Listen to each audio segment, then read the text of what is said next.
Dr. Joanna Mazet.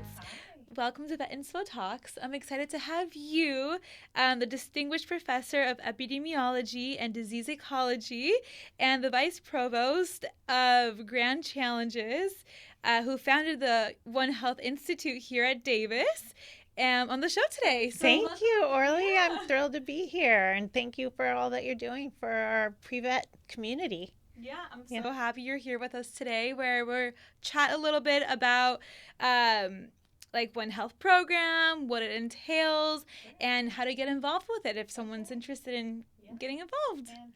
Yeah, so let's start really fast. Can you tell me a little bit more about yourself? Sure. Well, I'm a proud Aggie and a grad of UC Davis. I did 4 degrees here at UC Davis, including veterinary medicine, and I just love this campus. And really what I love about it is the community, the students, the staff, the faculty, and the citizens in this town that really make this a very special place to learn, grow, and discover, so that we can be impactful in the world and do good. Yes. So my journey includes the educational component, and then I went on to be a wildlife veterinarian for the state of California, and that was fantastic. I learned a lot and made some great partnerships, and in the end we moved that program back here to the university because we needed more science to fuel it, and so we moved that program and me with it to UC Davis, and I became a full-time faculty member. I was an adjunct faculty member while I was at the state, and and so I was lucky enough to help build the wildlife health program and the wildlife health center in the veterinary school, and then the One Health Institute. Wow. We started that, and now the One Health Institute, I believe, has 5 centers within it, which is really amazing. And now I'm taking on the One Health Challenge for the whole campus to try and unify the campus to attack some of the world's most wicked problems. That's amazing that you're doing all of that for the challenges of the world, and here you are just solving them one step at a time. I'm not solving them. I see myself as like a catalyst and a cheerleader for our amazing campus community and the international networks. Yeah. This campus works all over the world and has partners and amazing collaborators all over the world. So I just hope to make those connections and make it as easy as possible for our teams to be successful. That's amazing. Yeah, thanks. Yeah, so let's dive right into it. When we're talking about the One Health involvement in that One Health program, what steps could a pre-vet or vet student do to get involved with it? Okay. First, I think learn about the career you're pursuing, right? And so the easiest way to learn about that is to read and listen, right? And so just like this and your amazing podcast, but I think also start to think about, the different things that when you're looking at maybe the Journal of American Veterinary Medical Association, like, oh, this is cool, like see where your passions take you, because in veterinary medicine we can apply it in so many different ways. So of course, the vast majority will be working in a small animal clinic, maybe be a manager of a small animal clinic, but there are so many other careers that you can, if you love that, you can expand on the side, or you can have a career change. So many people do so many different exciting things. So learn about veterinary medicine, what people are doing with it, and think about your career. So one way that's pretty easy besides reading, that's the cheapest way, right? And usually when we're students, we're saving and, we're on a budget. So that's the cheapest way. But one sort of wonderful silver lining of the terrible tragedy of COVID is that you can also go to conferences virtually much more easily. Yes, so start to think about registering, and usually if they're on Zoom, they might be free, or they might have a very much lower registration for students. So a lot of conferences cost like $700, $900 plus the travel and all of that. But now that they're often hybrid or fully on Zoom, you can really get a lot of that information.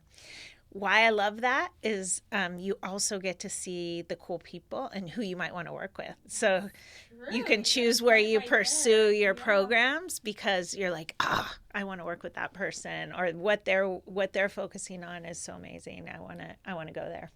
Yeah, that's great. I didn't even realize that, COVID, like the good effects and the bad effects of COVID, that made it more accessible for people to get involved with the conferences. I think it also COVID, and we can talk about it if you want. I had a lot of I was a researcher in coronaviruses before COVID happened, so I had a reason to weigh in and be in the public, providing information during the pandemic. But I think another benefit of COVID that, again, is sad, but a benefit is that it really shone a light on inequities in our society. Right. And those inequities need a lot of attention. And I think that one inequity is access to information and education and all of these things. And so now you still have to have a computer or be able to access one. But it really showed us that we need to, in veterinary medicine and in science in general, we need to be engaging with communities and community-based organizations in a much richer, fuller, straight-up partnership way. Yeah. It all ties back together. It's all connected. Yeah. Awesome. Yeah. And then how would you say that someone who is interested in One Health, how could they ask the university for some help in getting involved with it? So before Grand Challenges, and I can tell you a little bit about UC Davis Grand Challenges, but before Grand Challenges, I think the easiest way to get involved with One Health would be through pre-veterinary or pre-medical kind of clubs. And they often will have talks and symposia and things around One Health. So that was the easiest way initially. And maybe I should define One Health for the audience. Okay. So One Health is the collaborative approach that considers human, animal, plant, and environmental health together and recognizes that they're inextricably linked, and you can't have healthy people, for example, without a healthy environment and healthy animals and plants. So the first tenet is that they're linked and that we should be thinking about the intersection of those health. The second tenet is disciplinary respect, and that you can't solve a problem, a major problem, what I like to refer to for us as wicked problems of the world. We can't solve those without bringing multiple kinds of expertise to the table. And so when you're thinking about a big problem, the climate crisis, you have to think about all of the different disciplines that could contribute and all of the organizations and sectors like communities that need to come to the table and bring them together early and start to address the issues and look at how faceted it is and where people can work together. So really breaking down the silos with respect and treating everyone as a really full and interested partner. So now at UC Davis, we are attacking emerging health threats. That makes sense for One Health, right? But we're also looking at climate solutions, food system sustainability, and reimagining our land-grant university, which means really reckoning with the past, taking the land from indigenous peoples and creating a university on their land. And the trade-off for that was that we would be doing societal good. Now, were we serving the societies we took the land from? Probably not at all. But now we need to reckon with that history, think about reparations, all those things, but also fulfill that great land grant mission. So we have the extension. I don't know if you know about cooperative extension, but that's another way to get involved. These are the folks that work all over the state, and many of them are headquartered here at Davis, helping communities for agriculture and many other things.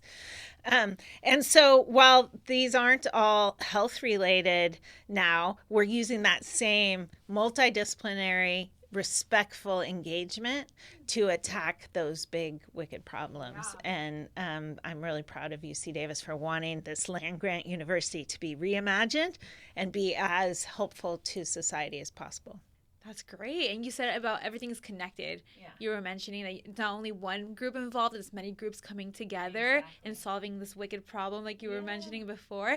How are you able to, say, oh, I want to get involved with these group of people, I want to get involved. How are you able to connect all of them together? And how do they want to engage all together? So we do sort of convening and think tanks, all with products, and we invite students to be participants in those. Yeah. So for how do students get involved? So you can sign on, grand challenges at ucdavis.edu. You can sign on, say, I'm interested. I want to be on the climate list, or I want to be on the food list. I want to be on all the lists. You can do that. And then when we have those, we have, symposia, workshops, convenings, and we welcome students, even sometimes hire students to help us with the organization or the logistics, or and we have sometimes student panels to talk about the issues. So we're just early in our student engagement part. We've been doing a lot of organizing, sort of community organizing, where the campus is our community, and we're excited now to really ramp up our student engagement. So looking at, even we started a cohort of graduate students working in grand challenges to support the efforts, and we look forward to sort of more formally organizing that for undergrads as well. Nice. And could any undergrad apply, any major, or? Yeah, right now it's just, you just sign on and you're on the mailing list, and you say, yes, I want to participate in that, or you just sort of watch it. We are sort of a lean, mean organization on this campus. It's not like we have tons of employees or anything. We're really looking at the campus community as a whole and trying to facilitate the breaking down of the silos in the One Health approach and coming together. So we have 11 schools and colleges on this campus. Most people here probably don't even know that we have more disciplines represented here than almost any university in the world. There's only a handful of universities that have all of the professional schools and departments that we have. So we are actually a very special place. I know it feels like that if you're here, but legitimately we're a very diverse, disciplinarily diverse community. And that means we have those groups to come together, bring economists and social scientists into these STEM problems. Again, that was an issue during COVID because the science was good, but the public wasn't trusting the science, right? And we weren't giving the messages to the community in a way that they wanted it, and we weren't meeting them where they are. And we also weren't giving policymakers, our government, the playbook that they needed to respond well. So it's easy to criticize, but really we need to be saying, here's the best practices, here's what you can do right now. And so hopefully we've learned that lesson.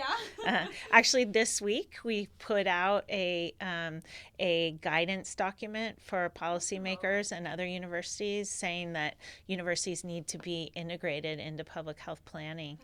Yeah, and that we have to lead with equity as our core tenet to do that. Yeah, that's fantastic. And what other schools did you expand this One Health program to? Yeah, so all 11 schools and colleges now are participating in some way. And we actually chose those 4 grand challenges because we knew that the campus community, we listened. I spent a year listening to the campus community, getting nominations for the grand challenges, but we knew that the campus community considered these 4 as huge problems that needed to be addressed. And then we wanted problems that needed help and where UC Davis had expertise that could help move the needle, and that all 11 schools and colleges could participate. So that hasn't been hard, actually, getting the involvement.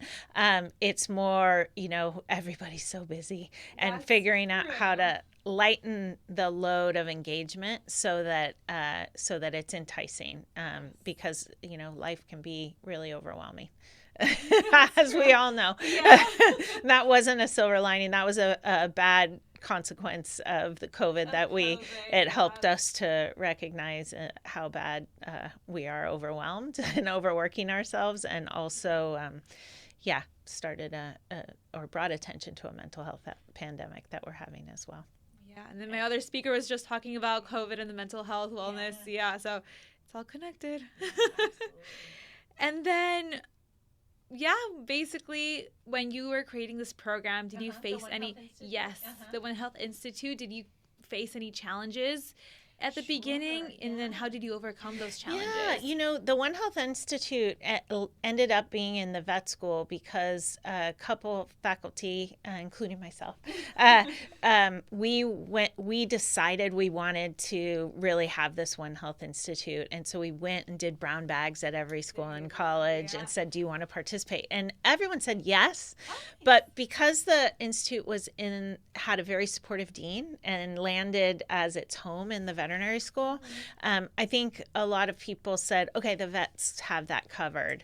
And that's not really what we wanted. That's not what's key to the approach. So I think it meant that it took a lot longer to get participation from other schools and colleges because it lived in the vet school. And so that's why I'm excited about Grand Challenges, because it's core, it's central. We're in the provost's office, and it's grassroots in that the ideas of what we're doing is all coming from the campus community, but it's blessed and supported by the provost and the chancellor. Nice. Yeah. So participation also. People didn't know what One Health was, so this is about 15 years ago now that we founded the One Health Institute. And so people were very much like, what's that? Now, the funny thing is, while we didn't call it One Health here at Davis because that term wasn't being used yet, Davis is actually steeped in the One Health tradition.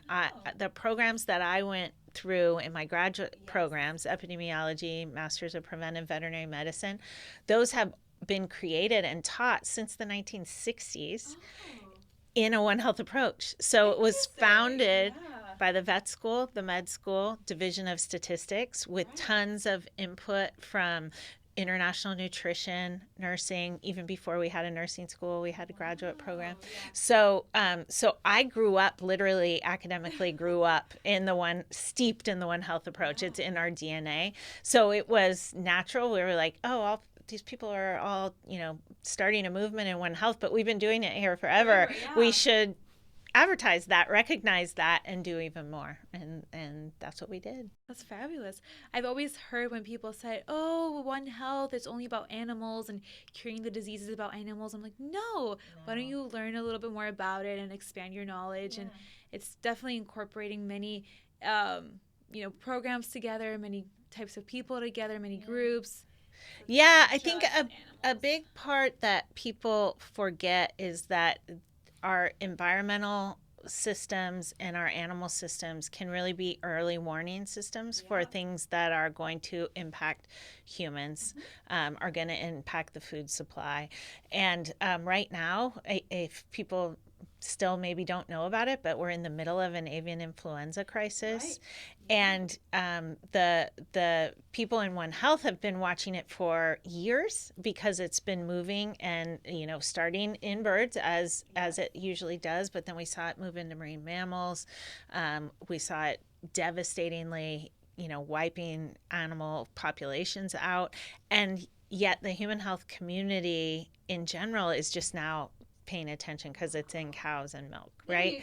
And so we hope it won't go easily human to human. People have already been infected, but we hope it won't go easily human to human. But we have a huge early alert signal that we should have used during COVID and everything else, and we're making the exact same mistakes again. And so we're going to do a big push this month, and hopefully you saw our people in the New York Times being quoted. So we're going to do a big push to try and help the nation, the international organization, and the state start to come together as a One Health community. We're even suggesting that there should probably be One Health councils in government that bring together the tops of those different related very agencies. critical. Yeah. Yeah. So that we don't sit and point, oh, no, that must be your jurisdiction. That must be yours. And then nobody does anything. Yes. And that's what's happened again. Yeah, it's the whole story again. Yeah. Yeah. So animals are a key part, Yes. but it isn't all about animals. Yeah, that's very important. Yeah. To know. Yeah. And then the question that I always ask all my speakers is, what would you tell your younger self if you can go back in time, and then why? Yeah. So I do tell myself, my current self, that I wish I had done this, but even now, take a deep breath, relax and enjoy the journey. It sounds trite, but stop and smell the roses, you know, because I was, and we were talking about this before, I did those 4 degrees in 10 years. Yes. I had 2 kids while I was doing it. I really always pushed myself, very goal-oriented. I think people who want to go to veterinary school, medical school, law school are often very goal-oriented because you need to get there. And you shrink the time, you can't spend the money, you know, all of those things. I want the community to know that you can take a turn, and it's almost never a wrong turn. It's a learning turn, and you might take a turn back onto the path that you thought you were on, or that turn might take you somewhere really interesting. So be open to it. And I think when I was younger and going through school, I was so goal-oriented. I wasn't really taking any side paths, and I wish that I had. And so it won't hurt you to do that. So, and if you don't get the one thing, the internship or whatever you thought you had to get, believe me, you didn't have to get that one. There will be another opportunity, and trust in yourself and that you can find these opportunities. And I went to vet school all about wildlife. There you go. And I still love wildlife, and I still do wildlife projects, but I ended up later in life, I learned a little bit, and I took some turns that let me travel the whole world, consult with presidents, including our own, but presidents like in Ethiopia, all these different countries. It put me in a place just learning about cultures and traveling the world that I never, ever in a million years thought I would do. And it's just been a great journey. And veterinary medicine can really be an amazing profession because you can reinvent yourself and take those turns, and you always have the ability to come back to your original path. Yeah, that's very well said. Yeah, that makes so much sense. And especially for the pre-vet and vet students right now, you know, they're all studying for exams. They just take one path and they're saying, okay, I just want to do small animal medicine. But sometimes that's not the case. Sometimes they can just expand their knowledge. Maybe they want to do something else with different types of animals.